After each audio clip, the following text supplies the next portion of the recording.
Y bien, estamos entonces ahora con Javier Velázquez Quesquén, congresista del APRA, y Daniela Bogatás, congresista del Perú, del Partido Nacionalista, para analizar qué implicancias, en fin, puede tener esta revelación del informe de la Policía Federal de Brasil que señala que Ollantumala podría haber sido, sería esta persona que aparece con el nombre de OH, recibiendo un monto de $3 millones de parte de Odebrecht. Buenas noches, ¿cómo están? ¿Cómo les va? ¿Qué tal? Gracias, Jaime, por la invitación. Bueno, quizás podemos comenzar con Javier. Digamos, ¿cómo analiza esto? ¿Qué importancia, qué implicancias podría tener? ¿Qué impactos podría generar? Primero diré que yo creo que hay que tomar las cosas con mucha prudencia. En el sentido, esta es la carpeta 23 de una investigación policial que está a ese nivel, policial. A nivel policial. Pero dentro de un proceso judicial. Claro, pero es una investigación todavía policial que falta ser depurada, exhumada por el fiscal y el juez Moro, ¿no? Pero quiero decir, hay tres referencias, una hoja de cálculo, correos electrónicos y también hay una referencia, aparece en el teléfono del señor Marcelo Odebrecht. ¿Hay correos electrónicos? Eso no se ha mencionado. Por supuesto, lo dice el diario El Comercio, el día de hoy. Entonces, son hipótesis, son hipótesis, y creo que para llegar ya a una imputación concreta todavía falta que el fiscal y el juez construya la... Esto es un hecho muy delicado tratándose del jefe de Estado. Yo creo que aterrizar en conclusiones, este es un tema. ¿Cómo se está llevando la investigación en Brasil? Es por carpetas y todavía recién. Esta es una investigación referida a... ¿Esto justificaría, por ejemplo, que la Fiscalía de la Nación envíe a una comisión o que la propia comisión del Congreso? No, ya lo ha hecho. O sea, la Fiscalía envió un equipo de fiscales. Hace un tiempo ya pero no se conocía esta información. Claro, ¿por qué? Porque los hechos que todavía se están investigando todavía en Brasil hay uno de los elementos que estas constructoras habrían utilizado, recursos del banco brasileño, que supuestamente son para hacer inversiones internas, para hacer inversiones fuera del país. Es una de las imputaciones. La otra es el haber pagado comisiones ilegales o propinas a los funcionarios de Petrobras. Pero todavía faltan las carpetas de los países donde actúan estas empresas. Entonces, esta es una referencia que evidentemente es muy delicada, muy grave, pero que creo que no nos lleve, por más adversarios políticos que somos del señor Humala, a aterrizar una conclusión. Este es un hallazgo, como lo ha dicho recién, un hallazgo, este es una pesquisa, un indicio, este es una hipótesis. Bueno, al APRA también, que estuvo en el gobierno en el periodo anterior, le conviene tener mucha prudencia en este asunto, ¿no? Porque de repente también podría haber... La prudencia, pues, este es el país de las acusaciones. Mira, la señorita que estaba acá, dice, se ha retrotraído al 2011, dice, las referencias periodísticas acá dice, toma el nombre de Alan García, ¿no? ¿Qué tiene que ver Alan García? Entonces hay que tener mucho cuidado porque en estas cosas yo creo que hay que apoyar que el trabajo que está haciendo la Comisión Investigadora del Congreso y el trabajo que haga la Fiscalía de la Nación. Quisimos invitar al congresista de Pari, pero no está de viaje, creo. Daniel, ¿cuál es su apreciación? Mira, Jaime, yo quiero llamar la atención a dos hechos, ¿no? El primero, que tú mismo has mencionado el día, sería incondicional, y el mismo Javier está teniendo la prudencia de poner esto en condicional. A mí me llamó muchísimo la atención el titular del Comercio el día de hoy, ¿no? Que la policía brasileña implica al presidente de la República en el caso Lava Jato. Eso es mala leche, Jaime. Estamos hablando, que lo está revelando la señorita que ha estudiado el caso, que ni siquiera se trataba o se hubiera tratado de un hecho que fue mientras es presidente de la República.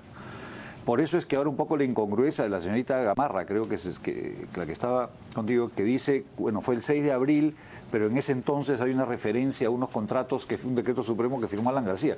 O sea, Alan García firma el decreto y le pagan a Ollanta. O sea, yo creo que no debemos ponerle ningún tipo de límite a este tipo de investigaciones. Creo que el país necesita que estas situaciones se aclaren. Pero de ahí saltar a conclusiones temerarias como la que ha hecho el diario del Comercio el día de hoy, me parece que es de muy mala leche, Jaime. Y bueno, eso es lo que tenemos. En el informe lo implica, pues, ¿no? En el sentido que lo menciona. Implicaría, con propio, eso, ¿no? Además utilizan hipótesis, o sea, es una línea de investigación. O sea que podría implicar, pero de ahí a saltar que ya afirmar, ahí está, la policía de Brasil implica a Humala en el caso Gavajato. Entonces, eso, Jaime, es lo que está mal. O sea, yo no estoy corriéndome ni nos correremos de ninguna investigación que tenga que ver o pueda estar vinculada a un acto de corrupción. Pero tampoco podemos, y sabemos el efecto que tiene en el Perú los medios. O sea, si ya el medio te dijo que tú hiciste tal cosa, ya la hiciste. Y eso no te lo quita nadie. Pero la garantía que hay es que el juez Moro no se casa con nadie. O sea, la justicia... Pero ese proceso va a demorar todavía. Digamos, es difícil pensar que esto pueda terminar o que pueda tener un efecto... porque ya hay varios congresistas que están hablando de la vacancia en el caso de que se compruebe. Para que se compruebe va a pasar mucho tiempo. O sea, pero supone que hay que vacar y después comprobar. Mira, el fiscal... Todos han sido cuidadosos en decir, el fiscal, vamos a verificar si es que estamos en campaña electoral, pero el fiscal de la Nación, cuando salió los primeros indicios de lavallato, han enviado un equipo de fiscales. Un equipo de varios fiscales. La investigación es reservada. O sea, hay información como esta policial que es pública, pero hay otra que tiene reserva, que tiene que ver con la gente que está sometiéndose a la confesión sincera y la línea de investigación que deben tener allá los fiscales para poder profundizar.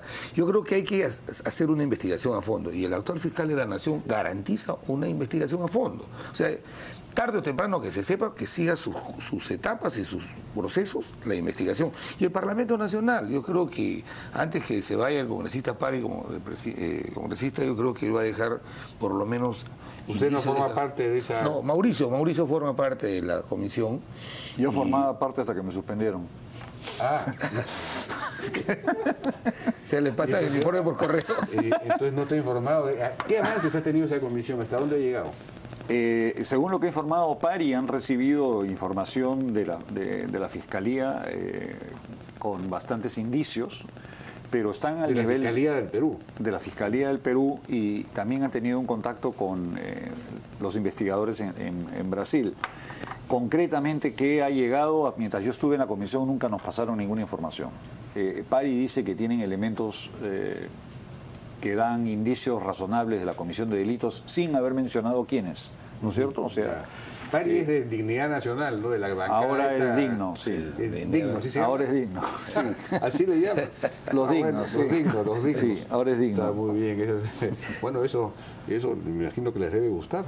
Es apelativo. Tenemos que ir a una pausa, si me permiten. Gracias.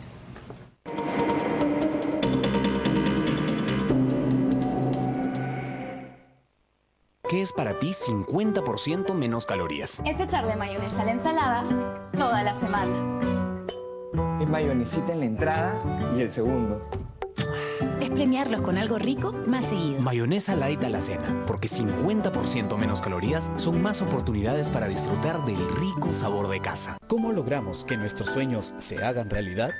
Como ustedes, nosotros también tenemos un sueño y no descansaremos hasta alcanzarlo. Soñamos que la educación cambiará al país, gracias al esfuerzo y talento de los jóvenes por construir un futuro mejor. Sabemos que juntos emprenderemos el camino hacia el éxito.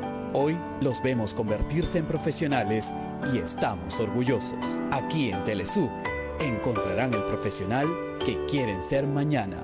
Nueva carrera, Medicina Humana.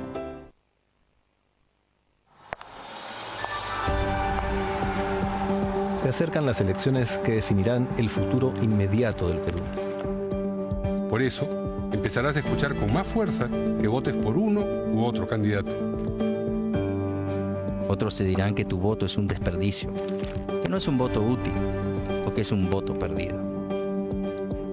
Pero ¿sabes una cosa?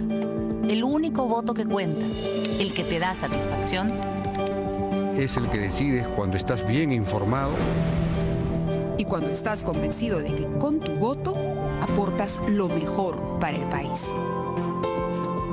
En América Televisión y Canal N, ratificamos el compromiso de ofrecer información seria, imparcial y útil, de la mano de los periodistas más profesionales. Infórmate bien, para que votes bien.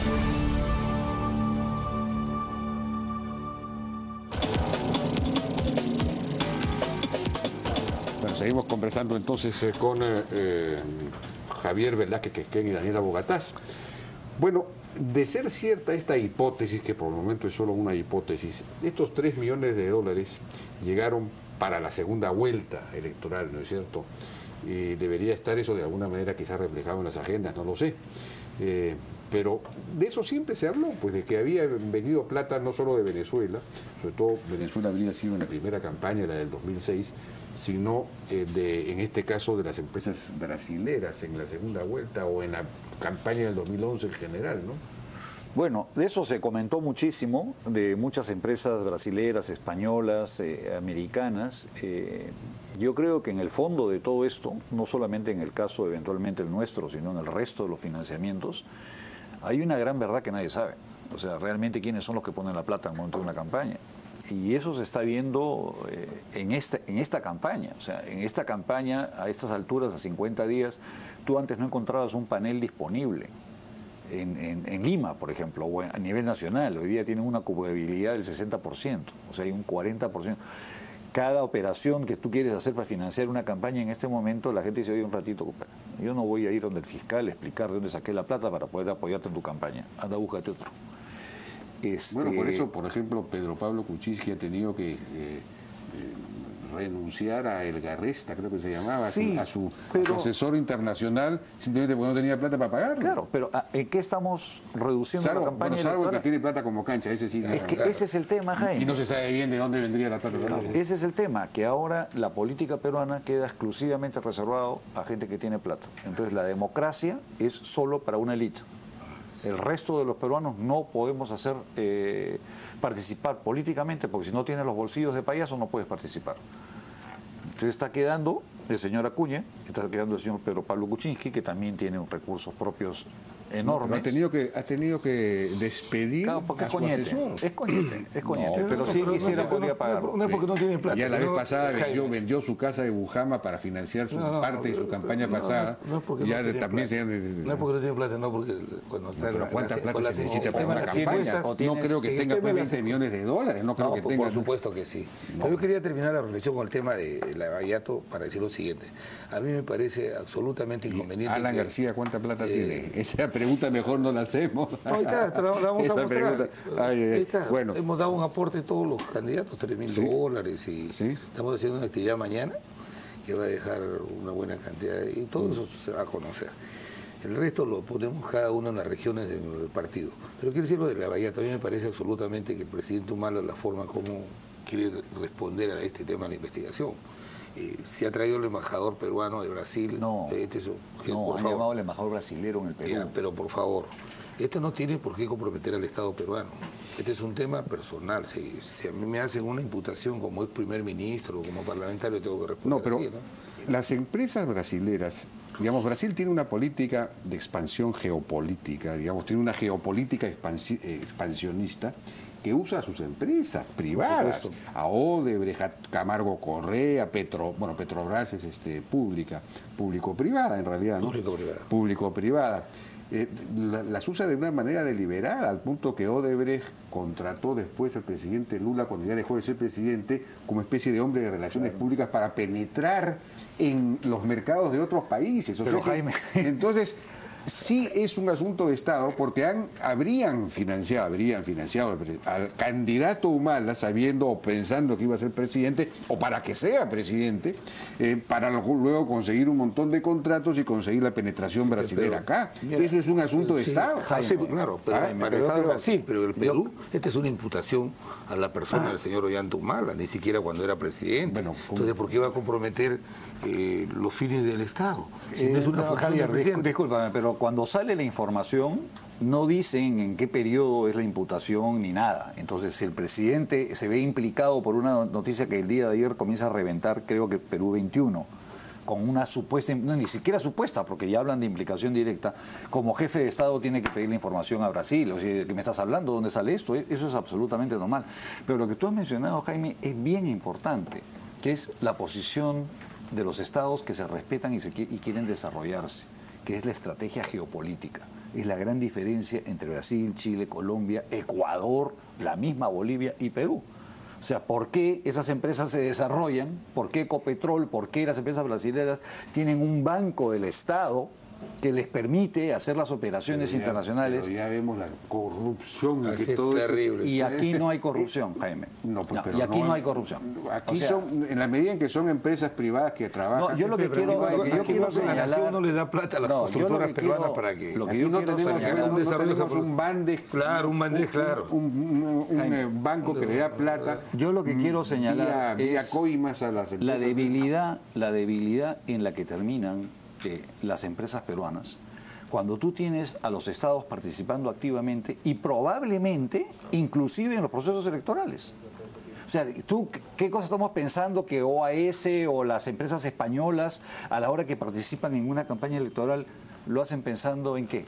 O sea, ellos no tienen el respaldo, ellos no saben que apoyando a fulano o a mengano van a tener más posibilidades. Bueno, en Estados Unidos hay una norma, una ley que prohíbe absolutamente cualquier acto de soborno a cualquier funcionario o político de otro país. Entonces, hay países que tienen unas normas muy duras y el gerente va a la cárcel si es que se descubre que esa empresa ha pero coimeado. tú por otro Eso lado, no ocurre pues con el Jaime, Brasil, tampoco con España. Pero tú por otro lado estás viendo que, por ejemplo, el Instituto Demócrata o el Instituto Republicano financian campañas en el Perú a congresistas. Bueno, y eso, o sea, es que no digamos...